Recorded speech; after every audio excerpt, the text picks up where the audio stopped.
Si vous nous rejoignez, merci de votre fidélité. Bienvenue, mesdames et messieurs, voici les titres de votre journal. C'est le verdict de la Cour suprême. Le oui l'emporte largement à l'issue du référendum du 21 septembre dernier.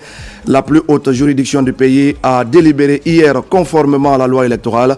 On va en parler dès le début de ce journal.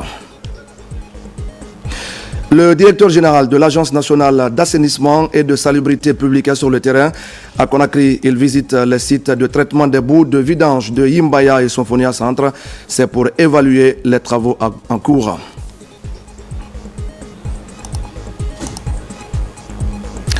L'actualité encore avec cette question. Comment relancer le secteur hôtelier en Guinée? Les acteurs étaient mobilisés autour du ministre du Tourisme et de l'Hôtellerie. La redynamisation de la filière pour plus d'attractivité était au cœur des échanges. Voilà pour le sommaire. Bonsoir à tous. La Cour suprême a donc rendu son verdict en ce qui concerne le référendum du 21 septembre dernier. La plus haute juridiction du pays a délibéré sur les résultats conformément à la loi électorale. Deux partis politiques avaient déposé les recours. Au final, la Cour suprême a validé les résultats du scrutin référendaire tels que présentés par le ministère de l'Administration du Territoire et de la Décentralisation. Amadou Touré. Conformément à la loi référendaire, 3 jours après réception des résultats globaux provisoires, la Cour suprême statue à la faveur de cette audience sur les contestations de ces résultats à travers des requêtes présentées par le bloc libéral BL et le bloc pour l'alternance en Guinée BAG. Ces deux partis politiques reprochent à l'institution d'organisation du scrutin référendaire un certain nombre de griefs qui se résument en 6 points. Les requérants affirment que leurs délégués et superviseurs ont été ignorés et empêchés de superviser les opérations de vote, de dépouillement et de la centralisation. Les requérants déclarent qu'ils n'ont bénéficié que de 3 minutes de temps, une fois chaque 2 jours, alors que le camp du oui disposait de près de 15 mouvements et des partis politiques qui passaient chaque jour pour demander aux électeurs de voter oui. Les requérants indiquent qu'il a été créé un organe appelé Observatoire national autonome de supervision du référendum constitutionnel, ONASUR, ayant une compétence nationale et doté d'une autonomie financière qui exerce pleinement sa mission par ses membres. Les membres de cet organe ont été nommés 72 heures avant le scrutin, ce qui fait que celui-ci n'a pas pu mettre en place des structures de supervision dans les 33 préfectures de la Guinée et dans les 13 communes de Conakry, ainsi que dans les ambassades des consulats de la République de Guinée à l'étranger. Face à ces requêtes, le procureur général par intérim a fait des observations avant d'indiquer. Les requérants soutiennent que leurs délégués et superviseurs ont été empêchés de suivre les opérations électorales au motif qu'ils n'avaient pas été accrédités. Ils considèrent que la réunion de concertation organisée par le ministère de l'Administration du Territoire valait accréditation. Faut-il savoir que même si l'article 16 de la loi susvisée garantit le droit d'observation du vote, mais il subordonne son exercice à des procédures formelles d'accréditation que les requérants eux-mêmes reconnaissent n'avoir pas accompli. Aucun délégué ou superviseur du bloc libéral et du bloc pour l'alternance en Guinée ne possédait un document officiel d'accréditation. Dès lors, l'empêchement d'observer le scrutin par ces délégués et superviseurs ne constitue pas une violation de la loi. Il y a de rappeler que l'article 19 invoqué n'impose à la HAC que de garantir un accès équitable aux médias sans pour autant prévoir une stricte égalité arithmétique du temps d'antenne. D'ailleurs, la différence constatée résulte essentiellement du nombre élevé de partis et mouvements alignés sur le camp du oui. Aussi, il n'est pas établi que la HAC ait intentionnellement favorisé un camp au détriment d'un autre. Les requérants n'ont de surcroît apporté aucun élément démontrant que cet état de fait a pu altérer la sincérité du scrutin. Ce moyen doit également être écarté. Il faut en effet souligner qu'aucune disposition légale n'impose un délai minimum de nomination des membres de l'ONASUR. Dans une procédure judiciaire, il ne suffit pas d'alléguer, il faut prouver. Ce qui a permis au président de la plus haute juridiction du pays de déclarer: statuant publiquement en matière constitutionnelle, en premier et dernier ressort, article 1er, en la forme, déclare recevable la requête présentée par les partis politiques, Bloc libéral et Bloc pour l'alternance en Guinée. Article 2, au fond, rejette cette requête comme non fondée. Article 3, proclame les résultats définitifs du référendum du 21 septembre 2025 sur le projet de constitution soumis au peuple guinéen, qui a donné les résultats suivants. Électeurs inscrits, 6 768 458. Votants, 5 951 807. Suffrages exprimés, 5 746 327, soit 96,55%. Taux de participation, 86,42%. Vote en faveur de oui, 5 135 951, soit 89,38%. Vote en faveur de non, 610 376, soit 10,62%. Article 4. Ordonne que le présent arrêt soit notifié aux plus hautes autorités de l'État et publié sans délai au journal officiel de la République de Guinée.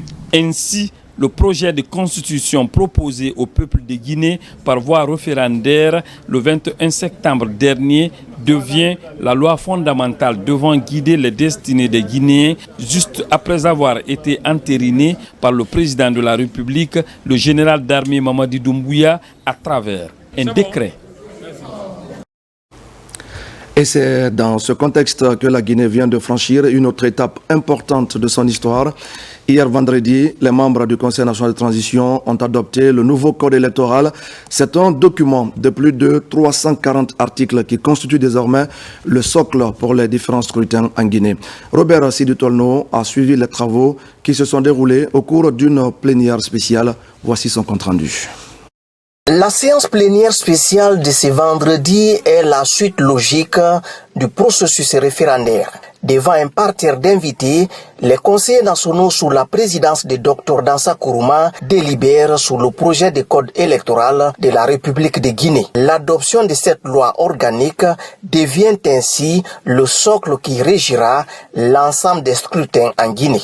Si le retour à l'ordre constitutionnel a raisonnablement impliqué l'exigence de l'adoption d'une nouvelle constitution, il passe également nécessairement par l'adoption d'une loi électorale. Les élections nationales et locales étant des modalités finales du rétablissement de l'ordre démocratique. Telle est la raison pour laquelle le CNT a été saisi d'un projet de loi organique portant code électoral. Le présent projet de loi organique portant code électoral vise à répondre à une impérieuse nécessité compte tenu de l'exigence politique du retour à l'ordre constitutionnel et démocratique. Car l'adoption de la présente loi organique en constitue une modalité fondamentale.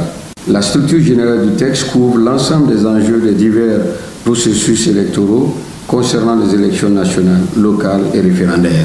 À travers cette première loi organique adoptée juste après le référendum constitutionnel, désormais le peuple exprimera sa souveraineté dans toute sa dimension. Parmi ces innovations, retenons l'introduction de la biométrie pour sécuriser l'identification des électeurs, la carte d'électeur biométrique unique et sécurisée valable 5 ans, l'encadrement rigoureux des campagnes et la neutralité renforcée des agents publics, la transparence du processus grâce à un accès équitable aux médias et à l'observation citoyenne.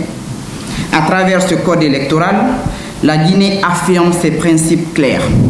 L'alternance, la transparence des scrutins, la représentativité de tous, femmes, jeunes et territoires. À la suite de cette adoption, le président du CNT a tout d'abord salué le sursaut patriotique qui a caractérisé le travail à tous les niveaux avant de décliner les nouvelles orientations de son institution. Je remercie le président de la République pour sa confiance. Il m'a laissé travailler dans la responsabilité, dans l'impartialité, dans la neutralité. Ce n'est pas fini. Les organes qui sont créés par ces textes doivent être mis en place.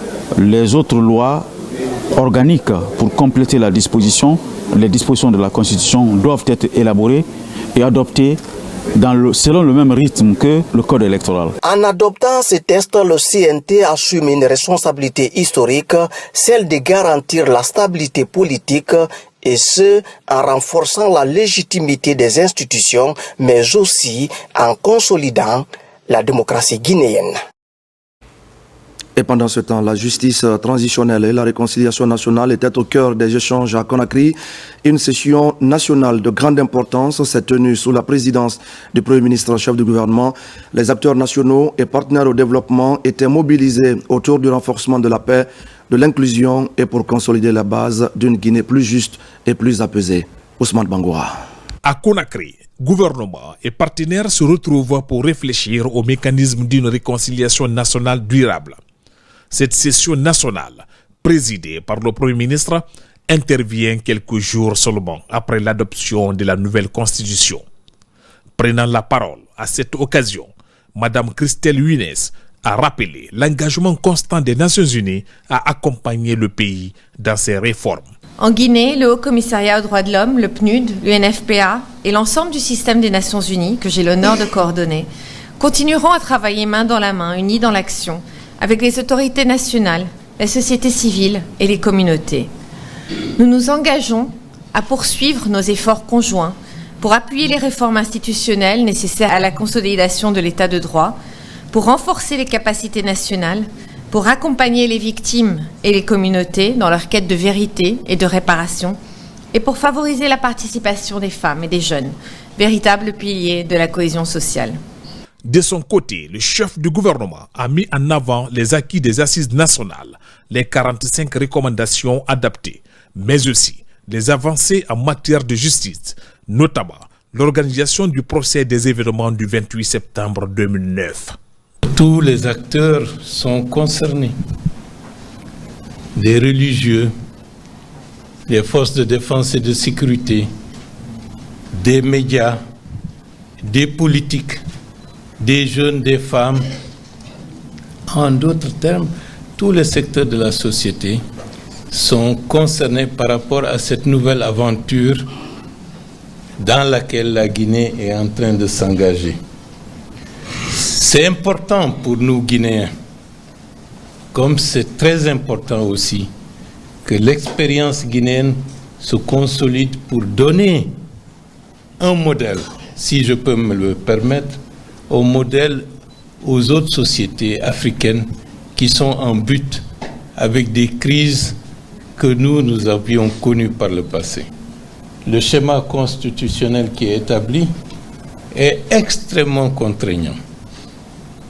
Contraignant parce qu'on n'a pas le droit de violer les droits constitutionnels des citoyens de la République de Guinée.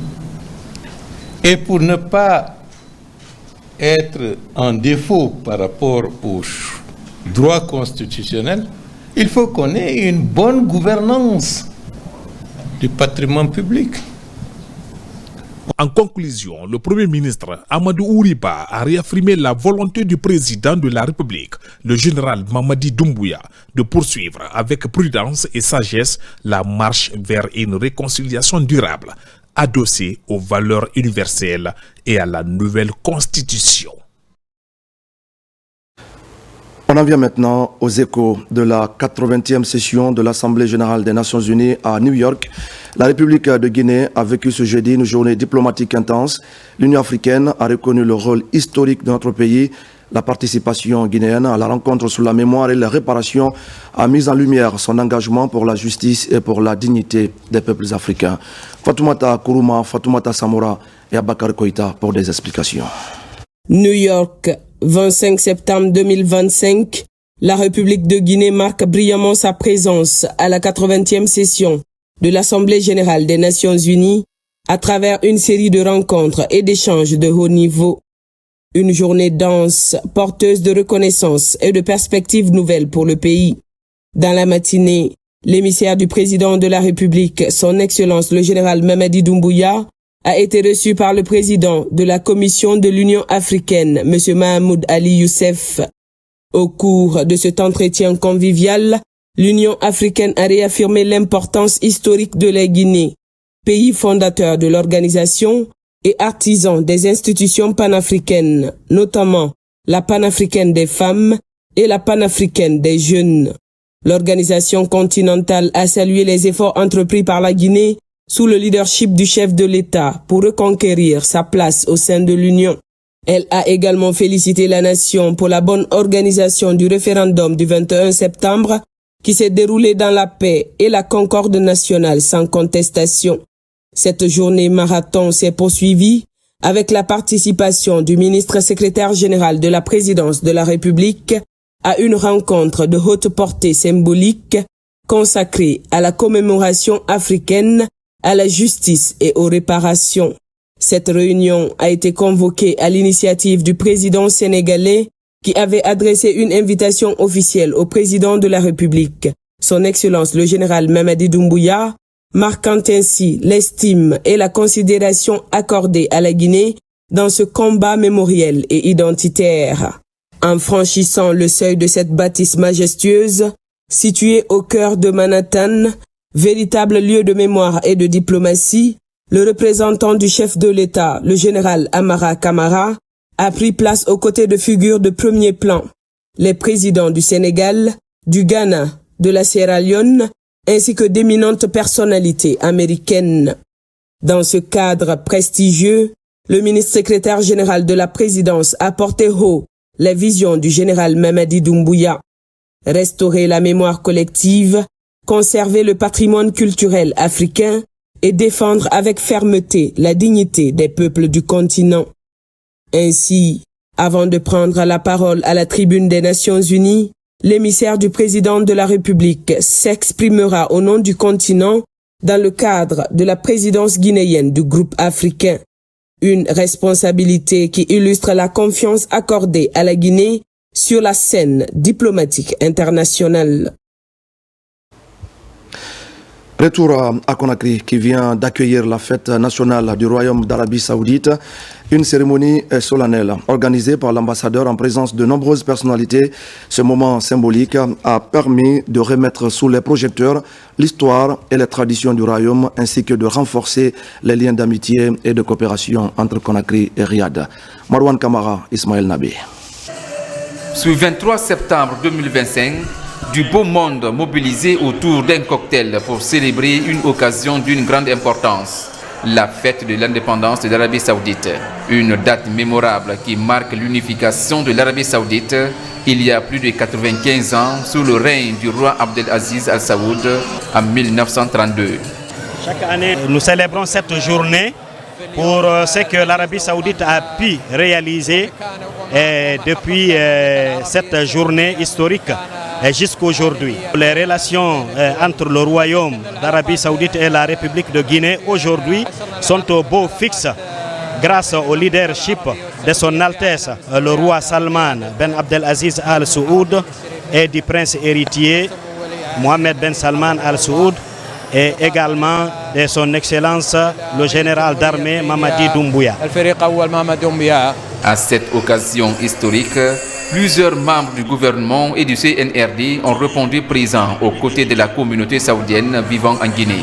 La participation d'une importante délégation gouvernementale et d'éminentes personnalités guinéennes à la célébration de cette fête est la preuve éloquente de l'excellence des relations historiques d'amitié, de fraternité islamique, de coopération et de partenariat qui ont toujours existé entre nos deux pays. Les résultats de cette coopération dynamique et exemplaire sont légion. Dans plusieurs domaines de développement socio-économique de la République de Guinée. Cette rencontre est marquée par la coupure du gâteau d'anniversaire par l'ambassadeur de l'Arabie Saoudite et les autorités guinéennes. La musique et la danse traditionnelle de l'Arabie Saoudite sont aussi à l'honneur, offrant au public une atmosphère festive et chaleureuse. Et nous allons parler maintenant de la lutte contre l'insalubrité, un combat qui s'intensifie avec la remise d'un important lot de matériel d'assainissement au gouvernorat de la ville de Conakry.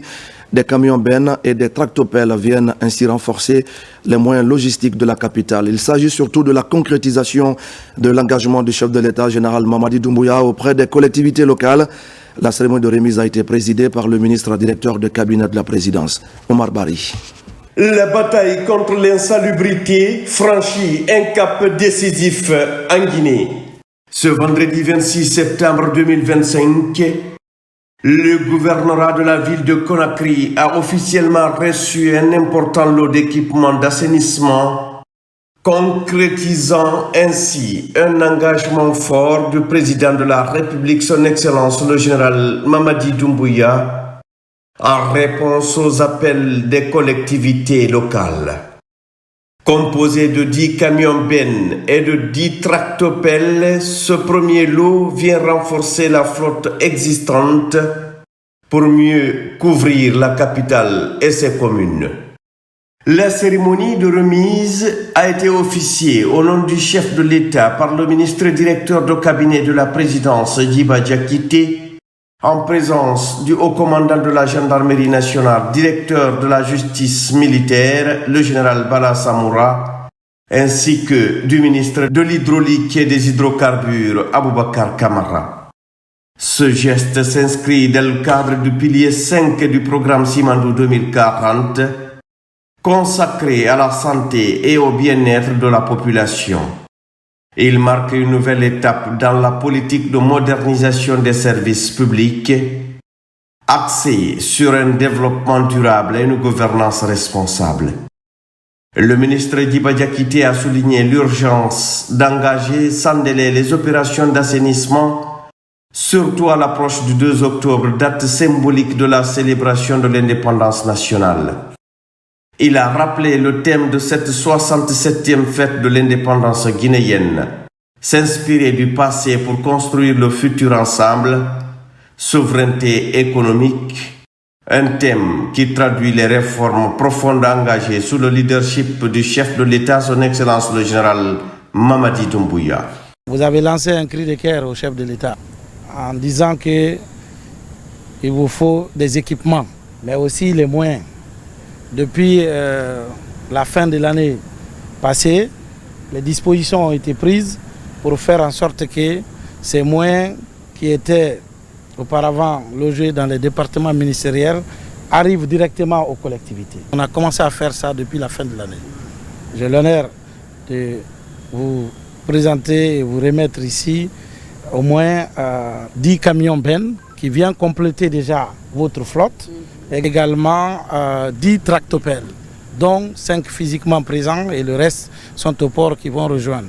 Ça veut dire que vous avez maintenant les matériels, donc camions, bennes pour ramasser et l'argent, les équipements, tout le nécessaire qu'il faut.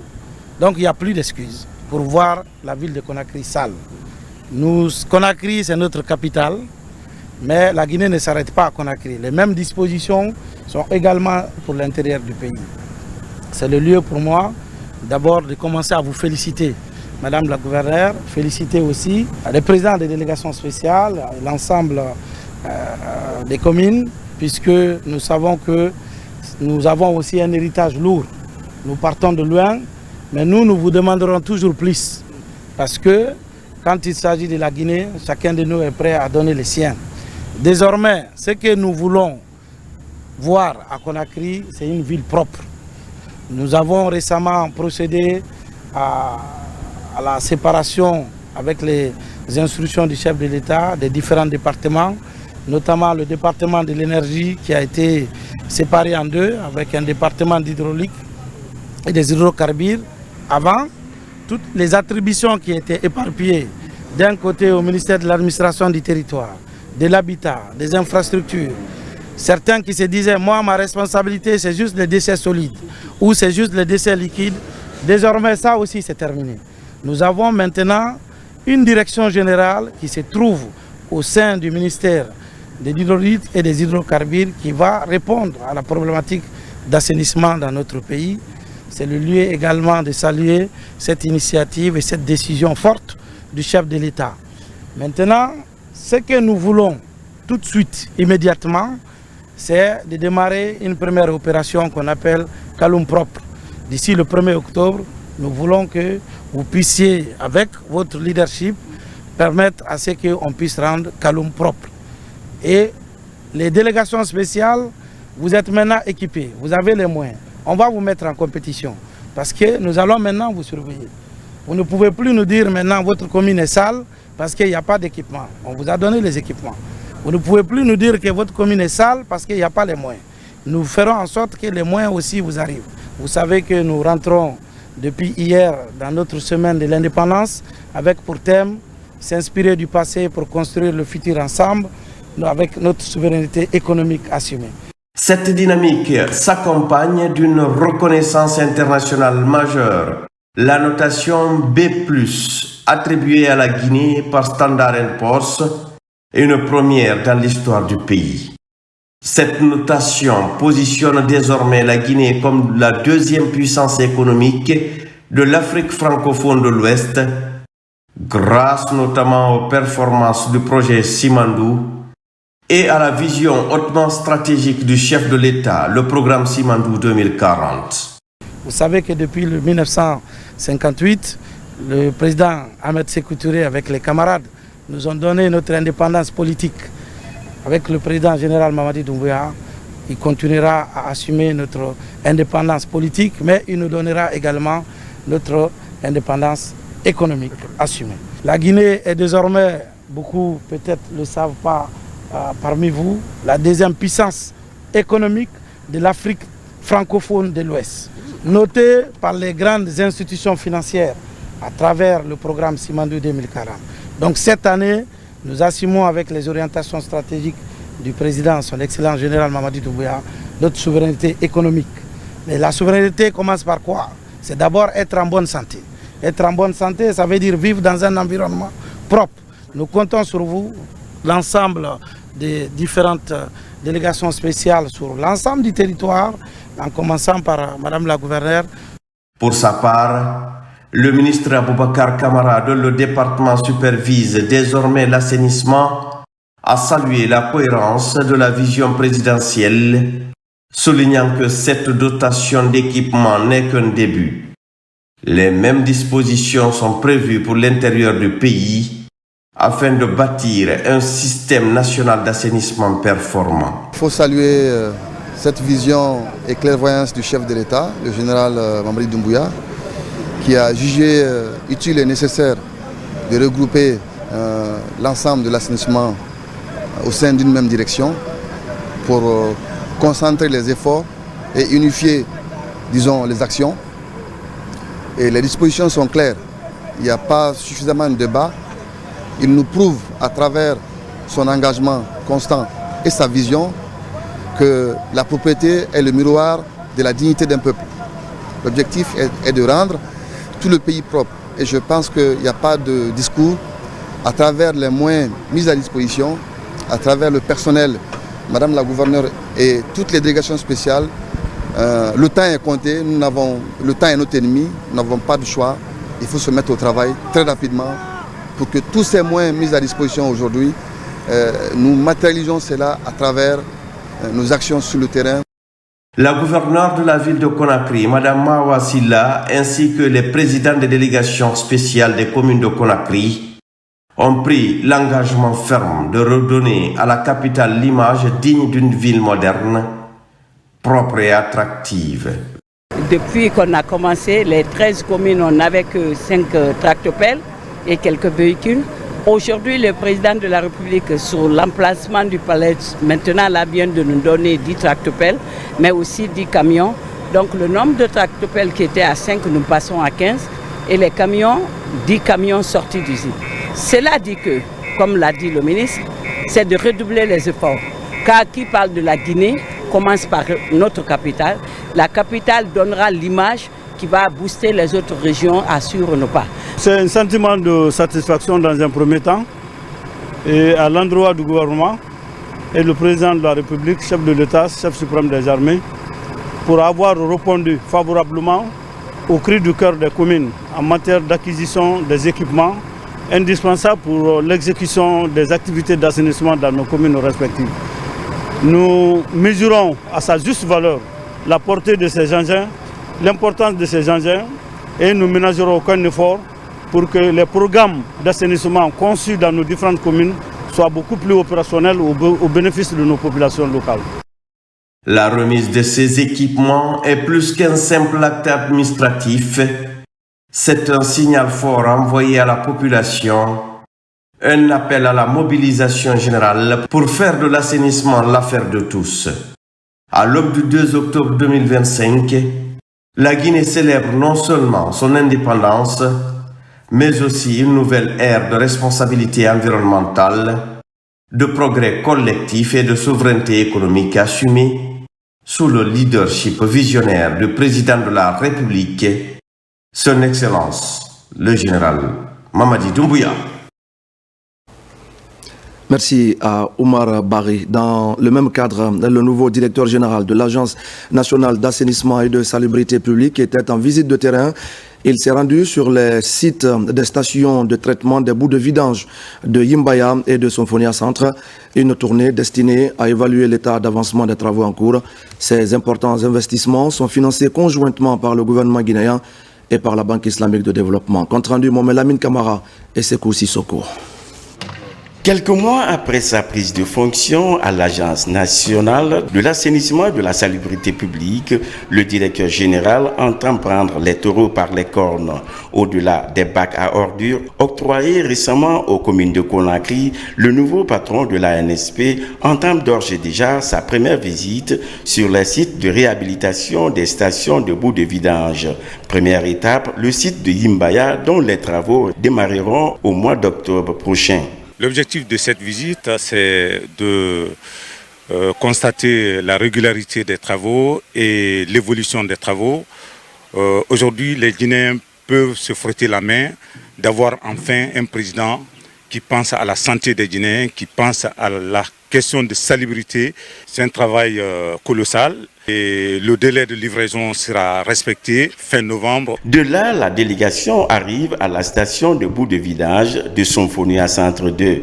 Le chantier est en cours de finition. Ici, la mission visite tous les compartiments de l'infrastructure. L'idée, c'est de non seulement réhabiliter, mais d'augmenter la capacité de traitement pour aller jusqu'à 250 mètres cubes par jour à traiter. Pratiquement, on est vers la fin de ces travaux. Tous les travaux de génie civil ont été achevés.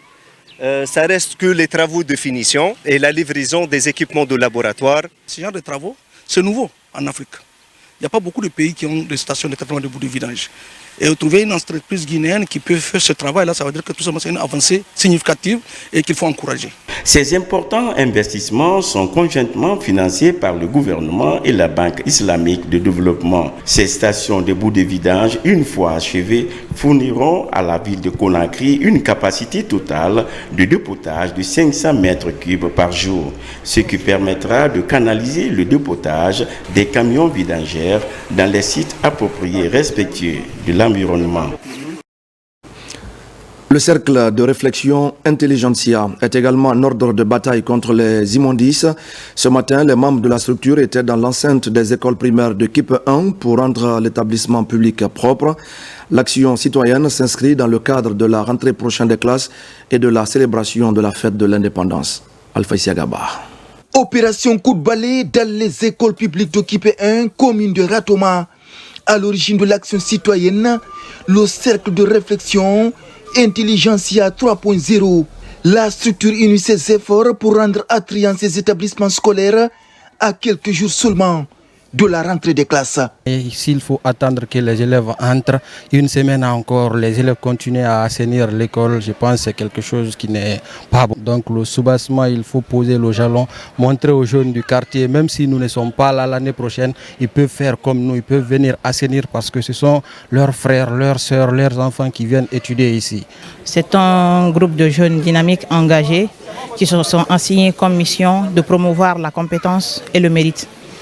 Comme les valeurs du cercle l'exigent, nous avons choisi l'assainissement pour combiner la réflexion et l'action. L'assainissement de ces lieux publics est une des actions planifiées par le cercle de réflexion. L'initiative citoyenne bénéficie du soutien des autorités communales. L'assainissement dans la commune de Ratoma est déjà fondé sur une politique territoriale.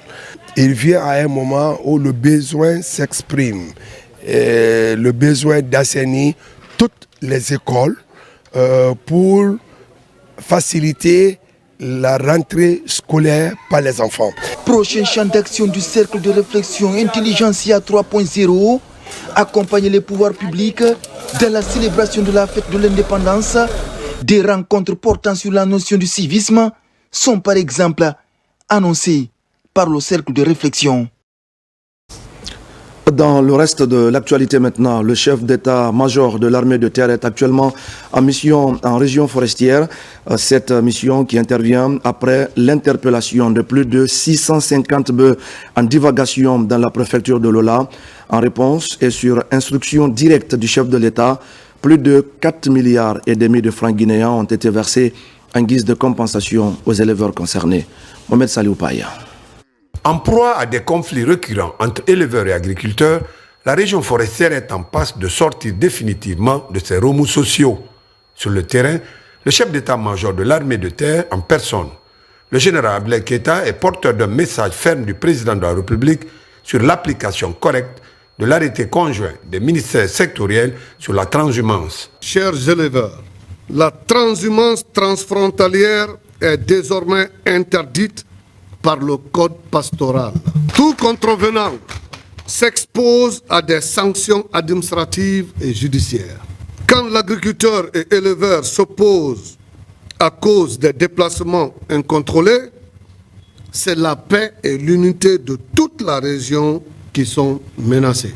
Sachez désormais que la transhumance est un enjeu majeur auquel le président de la République, chef de l'État, chef suprême des armées, le général Mamadi Doumbouya, a décidé de s'attaquer avec détermination.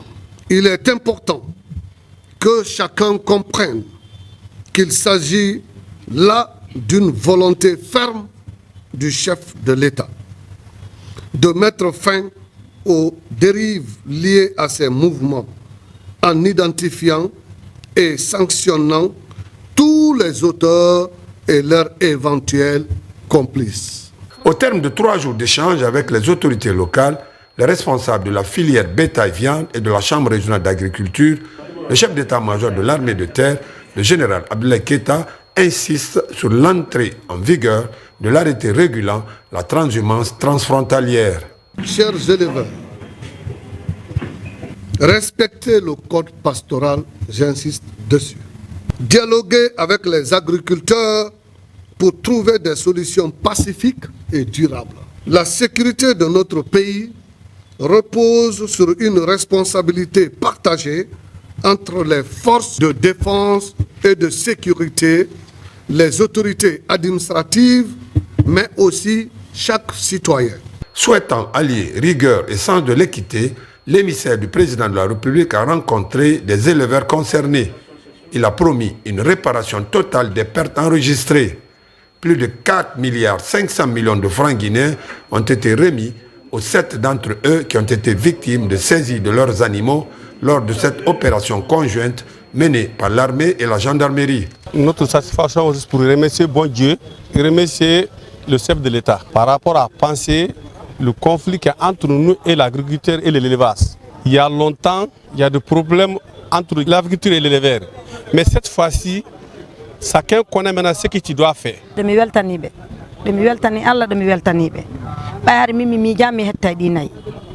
mi jaade mi yana lola mi wulliya mi jibude hoore ha kono min daade mi tawi mi munyo wobbe ni mi munyo mi hettay kono tawi henanala bayno men ari do joni be nodditi men be ni men hettay wallahi de mi weltanibe e mi weltani Mamadou Doumbouya weltani min ko 39 yettano. Entre fermeté et accompagnement, l'État entend faire respecter la loi tout en protégeant les intérêts de ses citoyens. Une démarche qui illustre la volonté du président Mamadi Doumbouya de mettre de l'ordre dans le secteur de l'agriculture et de l'élevage tout en garantissant la justice sociale. Nous allons encore rester en région forestière où une patrouille des forces de défense et de sécurité vient d'interpeller des individus dans le cadre des opérations de sécurisation des personnes et de leurs biens. Des armes et une importante quantité de chanvre indien ont été saisies. À ce propos, suivez ce communiqué de l'état-major de l'armée de terre, communiqué lu par le commandant de la gendarmerie régionale de Zérékoré. Le chef d'état-major de l'armée de terre porte à la connaissance de l'opinion publique nationale qu'une opération de sécurisation contre les personnes mal intentionnées qui abattent les bœufs après l'opération mixte de déguerpissement effectuée par les forces de défense et de sécurité. Il a instruit la gendarmerie régionale de Zérékoré à faire imposer la quiétude conformément à la loi. Cette opération a permis, en ce jour, vendredi 26 septembre 2025, l'interpellation de 23 individus dans les villages de Léné, Manankono et Kinyata, dans la sous-préfecture de Fumbadou, préfecture de Lola. Au cours de cette opération, les forces engagées ont saisi 4 armes à feu, 9 machettes, 26 cartouches calibre 12, 12 sacs de sabre indien, un panier de viande boucanée, une hanse. Ces personnes ont été mises à la disposition de la brigade de recherche Zérékoré pour les besoins d'enquête. Les investigations se poursuivent afin d'établir les circonstances exactes de cette détention, d'identifier les éventuelles connexions et de prévenir toute menace à la sécurité publique. Le chef d'état-major de l'armée de terre, général Abdoulaye Keita, au nom du chef d'état-major général des armées, félicite les forces de défense et de sécurité régionales de Zérékoré pour leur professionnalisme et engagement constant dans la préservation de la paix et de la sécurité sur l'ensemble du territoire national. Il invite les éleveurs ainsi que les agriculteurs au respect du code pastoral et à la retenue. Il réaffirme la détermination de l'armée de terre à accompagner les forces de sécurité dans la lutte contre la criminalité, la détention illégale d'armes et toute forme de déstabilisation.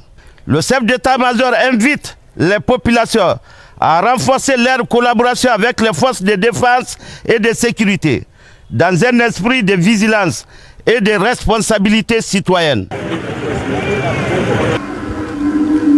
Un mot de santé maintenant, avec tout d'abord la rage qui reste une menace pour la santé publique, en particulier dans ces zones où la cohabitation entre l'homme et l'animal est particulièrement très forte. À l'occasion de la journée mondiale de lutte contre la rage célébrée ce 28 septembre, le ministre de l'élevage appelle à une action collective pour combattre la propagation de la maladie. Une journée de sensibilisation annoncée sous le thème « Agissons maintenant tous ensemble ». C'est un commentaire de Noumousso Diakité. La rage est une maladie virale qui attaque le système nerveux central des mammifères, entre autres les chiens, les chats et les humains. Elle est transmissible par morsure et peut être mortelle selon les spécialistes.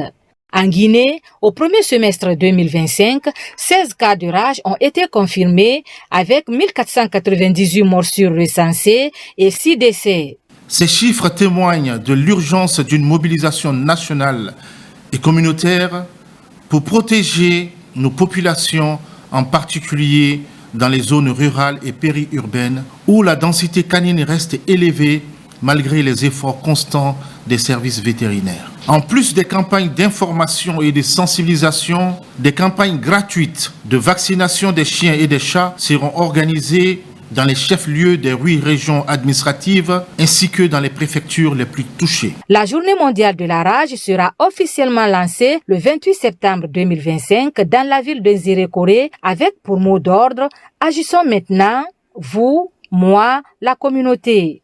Je saisis cette opportunité pour pour adresser mes sincères remerciements à nos partenaires techniques et financiers, notamment la Banque mondiale, la FAO et l'OMS pour leur appui constant. Au nom du président de la République, chef de l'État, son Excellence le général Mamadi Doumbouya et le Premier ministre chef du gouvernement Amadou Ouriba, je réaffirme la détermination de la Guinée à contribuer pleinement à la mise en œuvre du plan stratégique mondial visant l'élimination de la rage à l'horizon 2030. La célébration de cette journée mondiale est dédiée aux activités de vaccination, d'information et de sensibilisation visant à préserver la santé des humains et des animaux contre la rage en Guinée. Et puis c'est ce 25 septembre que le monde entier a célébré la journée mondiale des pharmaciens. À Sigiri, la célébration a permis d'échanger sur le rôle essentiel du pharmacien dans le système de santé et la nécessité de redynamiser la profession au bénéfice des patients. Diamo Kaba revient sur les temps forts de cette journée marquée par la convivialité et par le partage. À Sigiri, la promotion de la santé publique est au cœur de la célébration de la journée des pharmaciens. Cette année encore, la corporation démontre son engagement envers la population. À l'hôpital préfectoral de la ville aurifère, une consultation médicale est organisée pour livrer gratuitement des soins de santé de qualité. L'accessibilité aux structures sanitaires, voilà le souhait partagé pour le bien-être des démunis. Quand on prend le médicament, les qualités essentielles d'un médicament, d'abord, il y a l'efficacité, mais pas seulement que l'efficacité. Il faut penser aussi à la tolérance ou l'iniquité du médicament, et également le coût. Donc, ce n'est pas une denrée n'importe laquelle. Donc, vraiment, le médicament, c'est dans la main experte. Et cette main experte, vraiment, c'est la main du pharmacien. Les actions qui sont menées par l'association des pharmaciens de Sigiri est à saluer. Parce que c'est des actes qu'on met pour être compatissants auprès de la communauté de Sigiri, dans laquelle ils sont en train d'officier. La lutte contre le trafic de faux médicaments et la fermeture des pharmacies non agréées, des réformes courageuses du gouvernement appréciées, ici à plus d'un titre, un véritable assainissement du secteur qui rétablit la confiance entre consommateurs et autorités sanitaires. La pharmacie n'est pas seulement une chaîne, elle est aussi un service du patient et de la société, un sacerdoce. L'exercice du métier pharmacien est subordonné à des conditions définies par la loi et encadré étroitement par des institutions, parmi lesquelles le Conseil national de l'ordre des pharmaciens. Avec l'association des pharmaciens de Sigiri, l'objectif reste le même, fournir de bons produits pharmaceutiques aux patients pour le respect de l'éthique et de la déontologie du métier, et une synergie d'action déjà sur de bonnes roulettes pour renforcer des actions de prévention et mettre fin au trafic illicite des médicaments pour sauver des vies. Avant de poursuivre cette édition d'information, mesdames et messieurs, voici le contenu de ces deux importants décrets. Décret D 2025-0177 PRG-SGG portant promulgation de la loi organique L 2025-026 CNT portant code électoral. Le président de la République, vu la Constitution du 26 septembre 2025 décrète. Article 1er. Est promulguée la loi organique L 2025-026 CNT portant code électoral. Article 2. Le présent décret, qui abroge toutes dispositions antérieures contraires, prend effet à compter de la date de sa signature et sera enregistré et publié au journal officiel de la République.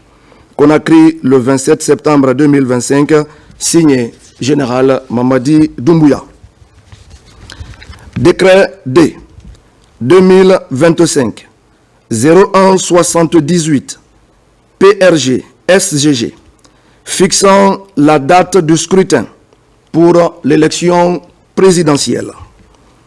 Le président de la République, vu la Constitution, vu la loi organique L 2025-026 CNT du 27 septembre 2025 portant code électoral, après avis de la Direction générale des élections DGE, après avis de l'Observatoire national autonome de supervision du référendum constitutionnel ONASUR. Le Conseil des ministres entendu décrète, article 1er, la date du scrutin pour l'élection présidentielle est fixée au dimanche 28 décembre 2025 sur toute l'étendue du territoire national. Article 2. Le ministre de l'Administration du territoire et de la décentralisation, le ministre des Affaires étrangères, de l'intégration africaine et des Guinéens établis à l'étranger, le garde des Sceaux, ministre de la Justice et des Droits de l'Homme, le ministre de la Sécurité et de la Protection civile, le ministre de la Défense nationale, le ministre de l'Économie et des Finances, le ministre du Budget, la Direction générale des élections DGE, l'Observatoire national autonome de supervision du référendum constitutionnel ONASUR sont chargés, chacun en ce qui le concerne, de l'application du présent décret. Article 3. Le présent décret prend effet à compter de la date de sa signature et sera enregistré et publié au journal officiel de la République. Conakry, le 27 septembre 2025, signé Général Mamadi Doumbouya. Dans l'actualité encore, première session 2025 du comité technique régional de la santé de Farana. C'est un rendez-vous sanitaire délocalisé dans la ville de Kissidougou. L'objectif général est d'évaluer la performance des structures d'encadrement dans la mise en œuvre des activités au cours des 6 derniers mois. Ibrahima Oulin Fofana. Dans la ville de Kissi-Kaba-Keita, l'inspection régionale de la santé de Farana mobilise acteurs et partenaires de la santé. Il s'agit du comité technique régional de la santé, l'une des plus grandes instances de coordination instituée par le ministère de la Santé. L'objectif de cette première session au cours de l'année 2025 s'inscrit dans le cadre de l'évaluation de la performance des structures d'encadrement, que ce soit l'inspection régionale de la santé, les districts sanitaires, mais aussi les structures de soins à travers les hôpitaux et les centres de santé. Les instances de coordination telles que le comité technique régional de la santé CTRS sont donc des moments privilégiés pour évaluer notre chemin parcouru, mais surtout pour corriger notre trajectoire et amplifier nos impacts en parfait alignement avec les visions des plus hautes autorités. Pendant 4 jours d'échange et de partage, les acteurs de la santé passeront en revue les recommandations du dernier comité technique régional de la santé. Ils présenteront également les résultats du monitorage amélioré par district sanitaire, hôpitaux et DPS du premier semestre de 2025 avec un appui financier des Gavi et de la Banque mondiale.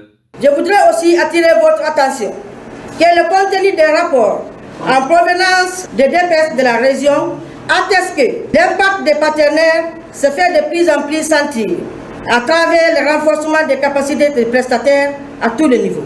Je voudrais demander à chacun et à tous d'observer une attention soutenue lors des travaux.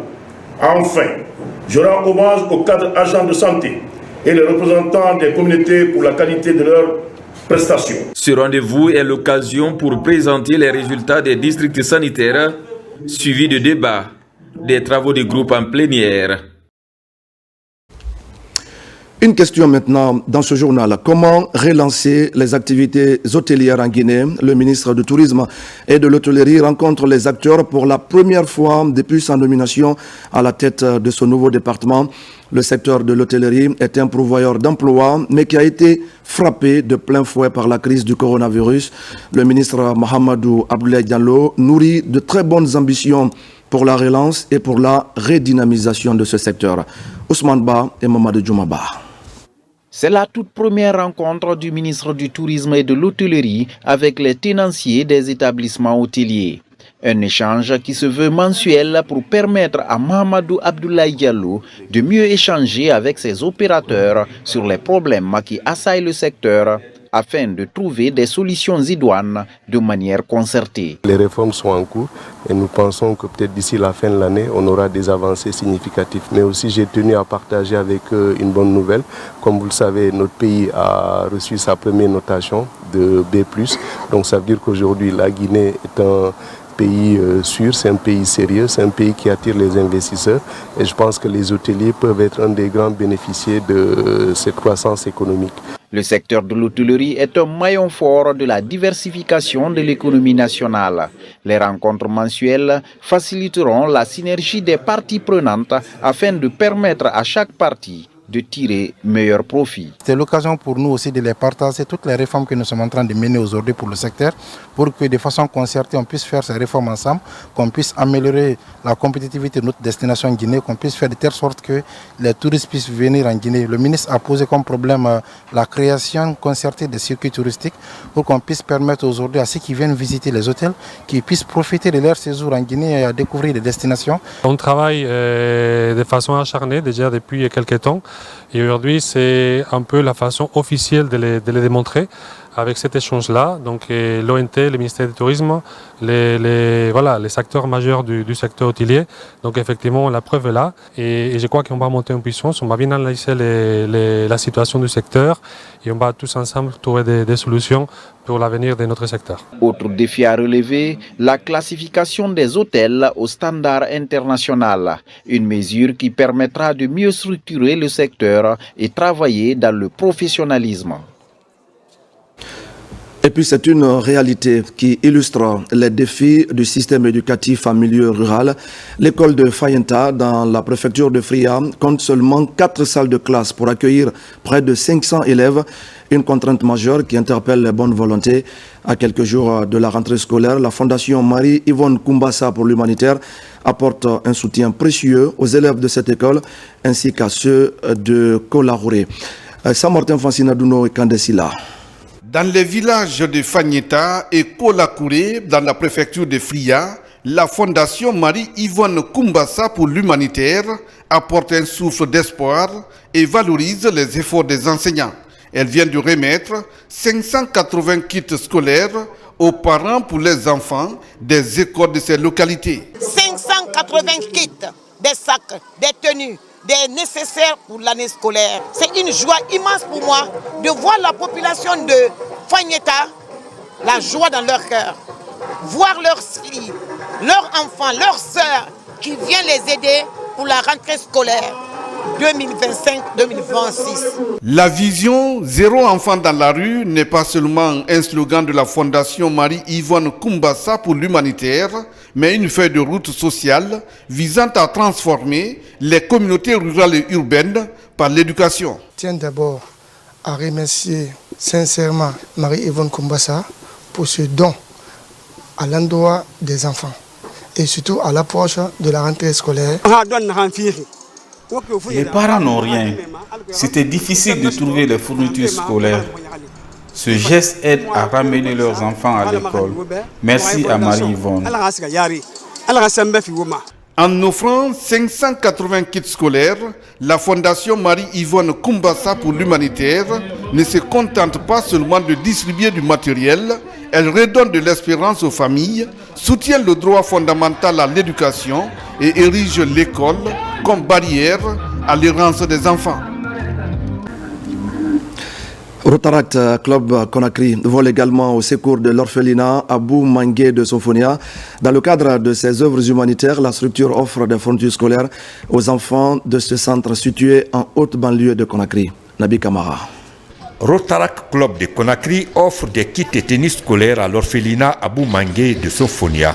Un geste social qui s'inscrit dans le cadre de son programme dénommé Un sac, un avenir pour soutenir l'éducation des enfants démunis. Offrir un sac et une tenue scolaire, ce n'est pas simplement donner du matériel, c'est surtout donner de l'espoir, de la dignité et de la possibilité de rêver plus grand. Aujourd'hui, nous avons le privilège d'accompagner les 27 enfants de l'orphelinat Abou Mangué au Ramak de Sofonia, répartis entre 13 garçons et 14 filles, tous scolarisés du préscolaire à la terminale. Ici à l'orphelinat Abou Mangué de Sofonia, le don de Rotaract Club de Conakry est accueilli et salué par les anciens membres rotariens et les bénéficiaires. J'espère que ces enfants vont utiliser ces sacs à bon escient et qu'ils continueront toujours à garder de l'espoir, car il y a des personnes autour d'eux qui vont toujours les aimer et les apporter leur aide. Merci au club Rotarac. Je pense qu'aujourd'hui d'autres entités aussi pourront prendre référence sur vous, parce que ce n'est pas tout le monde qui a la chance de mettre la main sur le cœur. On peut avoir les moyens, mais avoir le cœur de pouvoir les partager, c'est aussi encore une autre étape de la vie d'un être humain. À travers ce acte de solidarité envers les enfants de l'orphelinat Abou Mangué de Sofonia, Rotarac Club de Conakry renforce davantage son engagement pour l'éducation et l'insertion socio-professionnelle des jeunes. Et voilà, mesdames et messieurs, c'est la fin de ce journal. Merci à vous de l'avoir suivi. Je vous retrouve très vite pour d'autres actualités de la Guinée, notre paradis, terre de richesse et d'innovation. Bonsoir à tous.